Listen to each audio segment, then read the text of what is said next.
3 years ago, my best friend died. And 20 minutes after I found out, I got her last text message. I've read it 10,000 times, and every single time, it destroys me all over again. Emma and I were inseparable for 22 years, since freshman year of college. She was the person who knew everything about me. My dreams, my fears, my Netflix password, everything. Or at least, I thought I knew everything about her. We have hundreds of photos together. Road trips, birthdays, random Tuesday nights when we just needed each other's company. In every single one of them, she's smiling with that beautiful, infectious smile that could light up any room. But I never saw it. I never saw what was hiding behind that smile. The day she died was supposed to be normal. We had plans that weekend. She was going to help me paint my guest bedroom this hideous color I'd chosen called optimistic yellow. She texted me that morning, "Can't wait to mock your paint choice in person tomorrow." That was so Emma, always teasing, always making me laugh. But then I got the call from her sister. Car accident. Instant. They said she didn't suffer, as if that was supposed to help, as if that was supposed to make any of this okay. I was completely numb. I couldn't process it. Emma was the most alive person I knew. How could she just not exist anymore? I remember her sister asking me if I wanted anything from Emma's apartment, and I laughed this horrible, broken laugh because Emma and I used to joke about what we'd take from each other's places if something happened. She always said she'd take my grandmother's quilt. I said I'd take her vinyl record collection. We were laughing about death because we thought we had forever. I was sitting in my car outside the funeral home, trying to write her eulogy when my phone buzzed. A text message from Emma. My heart stopped. For one insane second, I thought maybe it was all a mistake, maybe she was alive, maybe this was all just a nightmare. But it wasn't her. It was a delayed message. You know how sometimes texts don't go through right away? This one got stuck somewhere in the digital universe for almost a day, and when it finally came through, God, I wish it had stayed lost forever. It was long, longer than any text she'd ever sent me, and it started with, "I need to tell you something I should have said 10 years ago." My hand was shaking so badly, I almost dropped the phone. She wrote about the night we met, freshman orientation, how I was wearing this ridiculous, oversized university sweatshirt and looked lost and nervous and completely adorable. Adorable. That word made my stomach drop.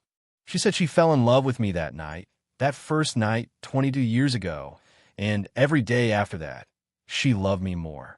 She loved the way I hummed when I cooked, the way I dog-eared pages in books even though I owned 100 bookmarks, the way I cried at every movie, even the comedies. She wrote, "I loved you through every girlfriend you brought around. I loved you through your engagement. I loved you through your divorce. I loved you when you moved 3 states away for that job. I loved you when you moved back. I loved you every single day, and I never said a word." The next part broke me completely. She said, "I watched you fall in love with other people over and over, and each time I told myself I was happy for you. And I was, because your happiness was always more important than mine. But God, it hurt. It hurt so much. I was furious when I read that, furious at her for never telling me, furious at myself for never seeing it. How could I have been so blind? 22 years of friendship, and I never noticed that she looked at me differently, that she held my hand a little too long, that she found excuses to be near me. Or maybe I didn't notice. Maybe there were moments, late nights when the conversation got too deep, too vulnerable. The way she'd look at me sometimes when she thought I wasn't paying attention.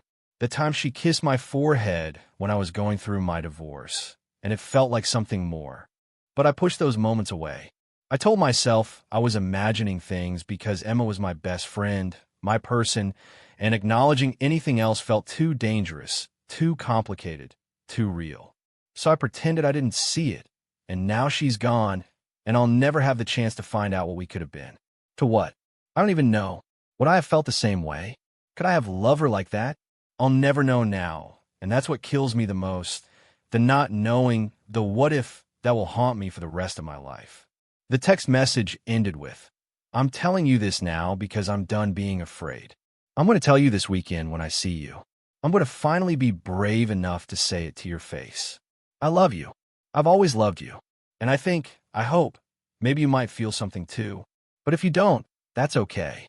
I just need you to know, I can't keep this secret anymore. This weekend when I see you.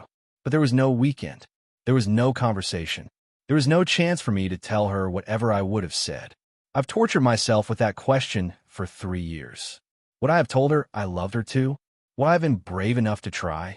I kept one of her sweaters, this soft gray cardigan she always wore. It doesn't smell like her anymore, but sometimes I put it on and pretend she's hugging me.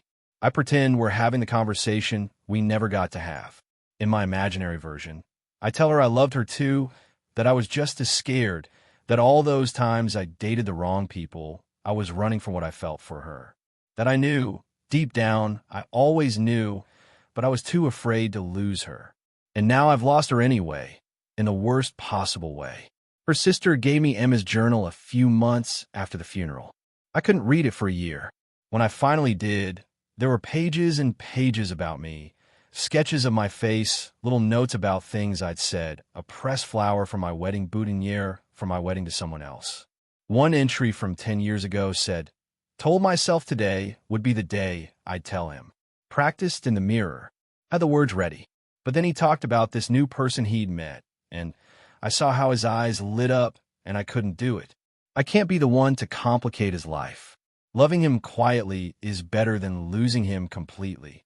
She wrote that 10 years ago. 10 years of loving me in silence. 10 years of watching me stumble through relationships that never worked because maybe, just maybe, I was looking for her. Was some part of me always searching for what was right in front of me the whole time? I'll never know if we could have worked, if we could have been happy together, if the love I feel for her now, this consuming, aching, desperate love, was always there, or if it's just grief and guilt and the cruelty of timing. People tell me to move on, that she's gone, and dwelling on what if isn't healthy. But how do you move on from the greatest love story that never happened? How do you let go of someone who was always there, who loved you more than anyone, and you never got to love them back? I'm 68 years old. I've had relationships, a marriage that ended, and countless moments that went nowhere. And none of them, not a single one, made me feel the way that text message made me feel. Reading her words, understanding finally what it means to be truly seen by someone. The last line of her text still breaks me. After everything she wrote, after pouring out 22 years of hidden love, she ended with, "I loved you." I was just too scared to say it. I'm sorry. She was apologizing for loving me, for finally being brave enough to speak her truth, and I never got to tell her she had nothing to be sorry for. That loving someone is never something to apologize for. That she was the bravest person I ever knew. I still have that text message. I've never deleted it. Sometimes I read it and pretend I can text back, that I can tell her I love her too, that I'm sorry I was too blind to see, that if I could have one more day, one more hour, one more minute, I'd tell her everything. But all I have is this phone, this message, and a lifetime of what-ifs. Emma, wherever you are, I need you to know something. I love you too. I think I always did. I was just too scared to admit it, even to myself. And I'm sorry too. I'm so sorry.